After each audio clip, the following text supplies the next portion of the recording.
Imagine waking up one morning and discovering that everything you built over the last 25 years, every deal, every pipeline, every port, every promise, was gone overnight. Not destroyed by bombs, not lost in a war, just cut off, silently, surgically, without a single shot fired at you directly. That is the reality Xi Jinping woke up to this week, and by the end of this video, I am going to show you the single moment that broke China's entire global strategy in ways Beijing still cannot publicly admit. Stay until the very end, because the reveal is something I genuinely could not believe when I first found it. But first, quick question before we dive in. Where in the world are you watching this right now? Drop your country in the comments. I read every single one. Let us rewind, because to understand why China is bleeding right now, you have to understand what China spent the last decade actually building in the Middle East. This was not casual diplomacy, this was architecture. In 2021, Beijing signed a $400 billion 25-year comprehensive partnership with Iran. Read that number again, $400 billion. In exchange, China got something priceless. It got Iran as the central land bridge for the entire Belt and Road Initiative's westward expansion. Chinese companies moved into Iran's mineral sector. CNPC was operating at South Pars, one of the largest gas fields on the planet. Huawei was building Iran's entire telecommunications backbone. Chinese investment went into the ports of Chabahar and Jask, specifically engineered to ship Iranian crude oil directly to Beijing, while completely bypassing the Strait of Hormuz. And then there was the shadow fleet.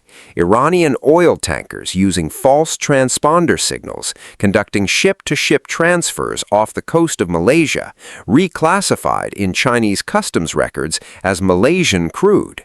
China's official records showed zero imports from Iran since 2022, yet Malaysian crude imports somehow reached 1.3 million barrels per day during the same period.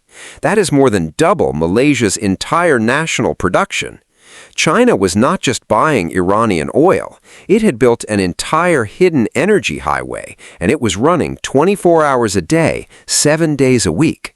Iran was not just a trade partner for Beijing. Iran was the keystone of the whole structure, the anchor of the Belt and Road moving westward, the supplier of cheap, discounted crude that kept Chinese factories competitive, the testing ground where Chinese companies learned how to operate inside heavy sanctions environments, how to move military technology through gray zones, how to build shadow financial networks invisible to Western regulators. Xi Jinping did not just invest in Iran, he built his entire global power architecture around it. Then, on February 28, 2026, U.S. and Israeli strikes hit Iran, and everything Beijing built started burning. Now here's the part that tells you everything you need to know about the true nature of that $400 billion friendship. When Iran needed its most powerful partner to actually do something, Beijing issued a press statement. China's foreign ministry called the U.S. blockade dangerous and irresponsible. A spokesman said Beijing would make, quote, efforts to help restore peace and stability in the Middle East. Efforts. Not ships, not pressure, not leverage. Efforts. 3 U.S. carrier strike groups were turning back Iranian tankers. The shadow fleet that had been quietly feeding Chinese refineries for years was suddenly being hunted in real time.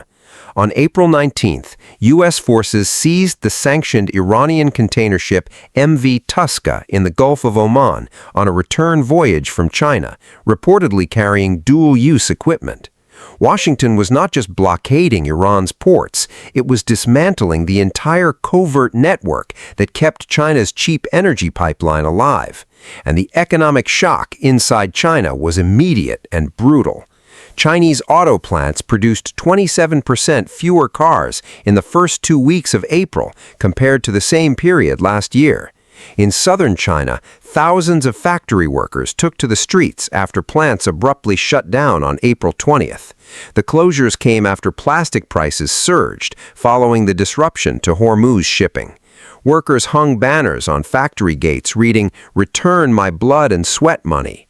In a country where public protest carries enormous personal risk, people were still standing outside shuttered factories with signs. That tells you everything about how severe the pressure had become at the ground level. And then, Washington did something that made Beijing's blood run cold.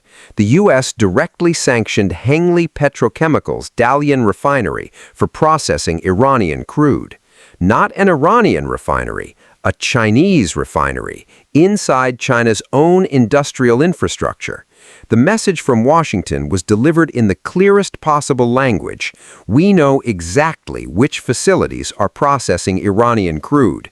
We know exactly how your shadow fleet operates, and we are prepared to reach inside your economy to apply pressure. China's response?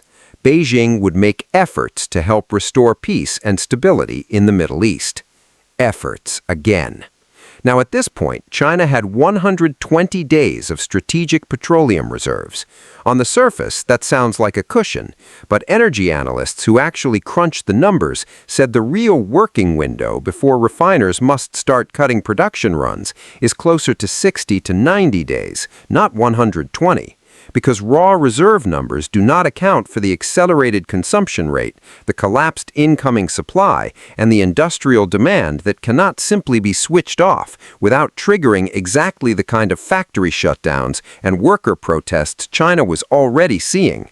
The clock was not just ticking, it was accelerating. Now here is the moment I promised you at the beginning. The single detail that changes everything. The thing that is keeping every admiral, every economist, every strategic planner in Beijing awake at night right now. It is one word: Malacca. The Strait of Malacca, located between Sumatra and the Malaysian Peninsula, handles more than 60,000 vessels every single year. It is just 3 kilometers wide at its narrowest point near Singapore. And here is the number that should stop you cold. Roughly 80% of China's imported crude oil flows through that single narrow choke point. 80% through a waterway 3 kilometers wide, with U.S. military bases positioned at both ends of it. Diego Garcia in the Indian Ocean, Singapore, Japan, Guam. The entire architecture of American naval power in the Pacific is built around the ability to pressure that strait. Before the Iran war, this was a theoretical threat, a war game scenario that lived inside think tanks and security papers. After the Iran war, it is a proven, live, demonstrated capability. Because what the United States just showed the entire world in real time with real naval assets against one of the most militarized regimes on Earth is that it can close a strategic strait while keeping global trade flowing for its own allies, while keeping oil prices manageable for its partners, and without ever officially naming China as a target. No declaration of war, no attack on Chinese vessels, just a clean, precise, surgical demonstration of economic warfare so sophisticated it does not even look like warfare from the outside. A Chinese academic at East China University published a piece in the South China Morning Post calling this an unchangeable reality, warning that the U.S. is seeking to end the Iran conflict in order to focus entirely on containing China. Not opposition commentary, a Chinese academic in a Chinese-affiliated newspaper telling his own government what it did not want to hear out loud. And Xi Jinping knows it. On April 21st, during a phone call with Saudi Crown Prince Mohammed bin Salman, Xi said, and I want you to hear exactly how this lands, the Strait of Hormuz should remain open to normal navigation.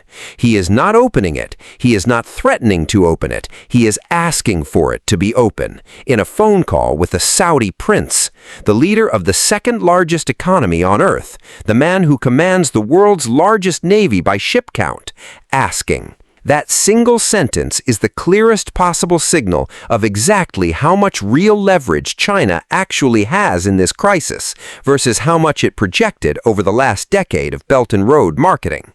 And here is my honest final assessment. China is not broken by this crisis. Growth projections still sit around 4.8% for 2026. The reserves will last long enough for a negotiated resolution if one comes. Beijing is too strategically disciplined to do something reckless, but the damage is real, and it is structural, and it will outlast this conflict by decades. Because every country in the global south that signed a Belt and Road Agreement is watching right now. Every Gulf state, every country from Pakistan to Indonesia to Central Asia, they are all watching Beijing watch Iran burn. And they are all asking the question that China spent 20 years and hundreds of billions of dollars trying to prevent anyone from asking when it actually matters. Is China a reliable partner, or is it just a buyer of cheap resources that disappears when things get hard? That question, once asked openly, cannot be answered with another infrastructure contract.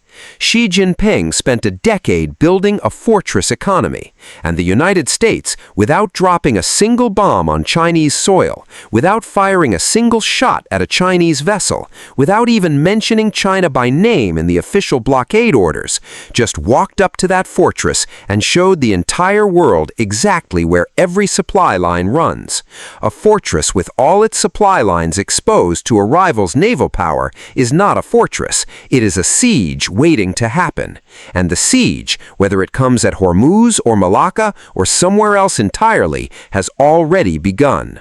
Subscribe right now if this kind of deep geopolitical analysis is what you come here for. Hit the notification bell so you do not miss what comes next, and drop one word in the comments, just one word that describes how this makes you feel about the next decade of US-China competition. I want to read every single one.